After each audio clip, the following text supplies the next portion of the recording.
We have more details now on this DJI drone ban. We know it covers all foreign-made drones, but let's be honest here, this is really targeted towards DJI because they control 80 to 90% of the drone market here, depending on how you look at things. We have a statement from DJI. We have a clearer understanding of the folks within the executive branch and the federal government and their ties with US-based drone manufacturers like Skydio and Unusual Machines, which Donald Trump Jr. happens to sit on the board of. So definitely some interesting information here that many of you guys already knew and pointed out in the comments. Let's jump right in. First of all, DJI's official statement here on Instagram. They posted a 2-page post here. They say, first of all, thank you to everyone who has been following developments in the US and speaking up. Your support means a lot. And we've seen that, of course, on Facebook groups and the forums where people are definitely supporting DJI and upset about this decision. They go on to state today's update from the FCC does not affect DJI products already in use in the US. So you can still use what's in the US, and customers, they go on to say, can continue to purchase and fly DJI drones as usual. So what this means is if you already have a drone, they're confirming you can still fly it. If you can continue to purchase drones as usual. So if they're pre-approved, which everything to date, looking back, is pre-approved, the Air 3S, the Minis, the Mavic 4 Pros, the Avata 2, right? All that's approved and now kind of locked in, unless there's some other decision that comes out. But for now, this means that you can still go out and buy those, and we can assume for new inventory to come in and for you to be able to purchase those in the future. So maybe we don't need this kind of mad rush to go stock up on your inventory. I'm glad that this has been clarified because we saw this rush for inventory before with the tariffs, and I definitely noticed the price of the Air 3S jump up for the combo up to $2,000, right? And now it's back down to about $1,300. So I was definitely concerned about that happening again.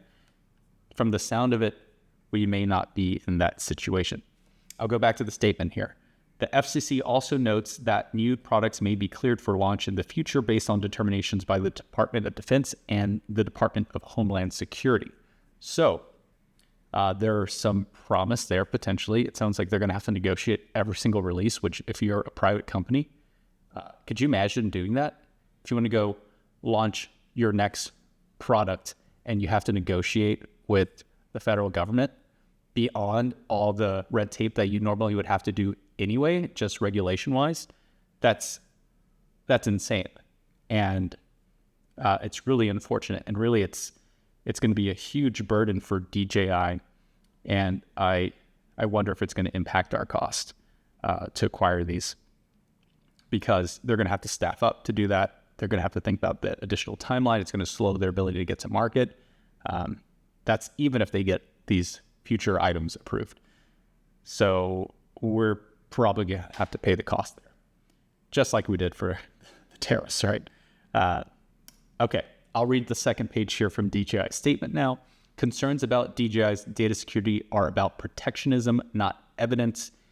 DJI products remain among the safest and most secure on the market, backed by years of review by U.S. government agencies and independent third parties. While we are disappointed by this development, we remain committed to our U.S. customers and are actively exploring paths forward. We'll keep you informed as more information becomes available. Thank you for standing with us. As you can imagine, DJI had a ton of support from the hobbyists and professional drone pilots out there.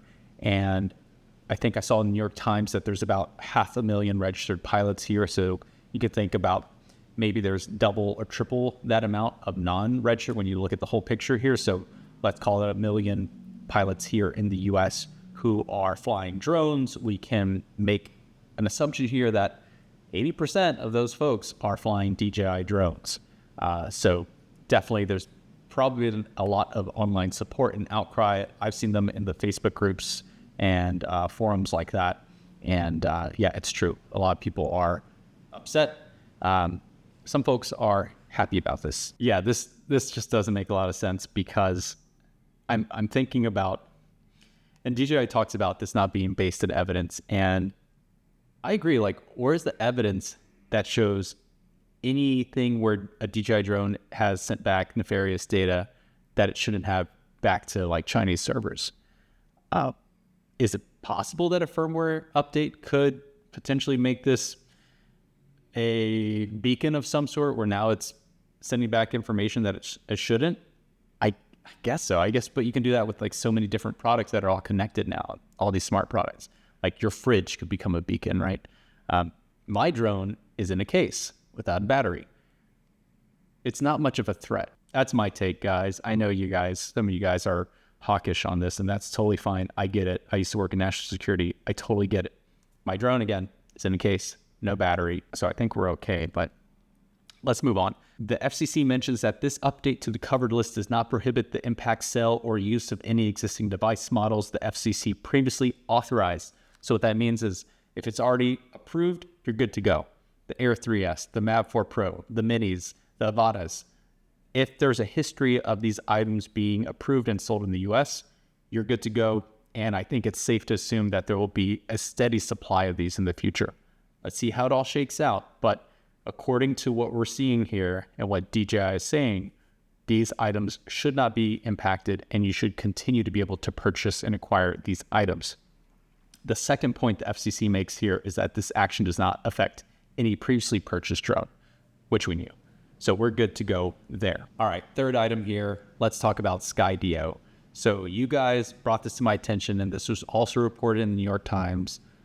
There appears to be a loose connection between Skydio and the Bureau of Industry and Security and a Mr. Joe Bartlett, who was once the Director of Federal Policy at Skydio for a year, and now he serves as the Deputy Undersecretary there at the Bureau of Industry and Security. I would assume that that agency has some connections and influence on this decision. I'm not sure, to be honest. So if you know better about the inner workings there, feel free to leave a comment there. But just from the sound of it, this sounds like someone like a Mr. Bartlett in this role would have at least be tapped to give his opinion on where this decision should fall. Now, the fact that he was the Director of Federal Policy at Skydio for a year, like that's pretty common. I would say someone like a Mr. Bartlett who has had an esteemed career and education. He was at the U.S. Naval War College. He was at the National Intelligence University. He's been within the U.S. House of Representatives for 5 years as National Security Advisor to Congresswoman Elise Stefanik of New York. This guy is legit, right? And he's served our country in his capacity and the way that he has chosen to do so. So that is honorable. And for him to go to the Director of Federal Policy at Skydio is very common. That's common in every tech company, every innovative company out there, no matter what they're building. You always have a government affairs and federal affairs liaison. And so this is a really common role. He was only there for a year, and now he's over at the federal government, at the Bureau of Industry and Security. How much sway did this person have in this decision? I don't know, but he was only at Skydio for a year. You can't have too much of a vested interest in one company from being there just a year. Fundamentally, someone like Mr. Bartlett is more interested in our national security and protecting the United States with long-term strategic decisions rather than making one company do well. You can just tell by this guy's track record and how he's chosen to serve his time and give back to the United States in his positions that it's most likely that this is more of just someone who's thinking about strategic positioning on where we're going to be 5-10 years from now when it comes to drones that are in the country and what we can produce ourselves. So thanks for flagging this to me. That's my take on this. I think this guy is pretty stand up. So let's move on to the next thing here. And this is actually about Donald Trump Jr.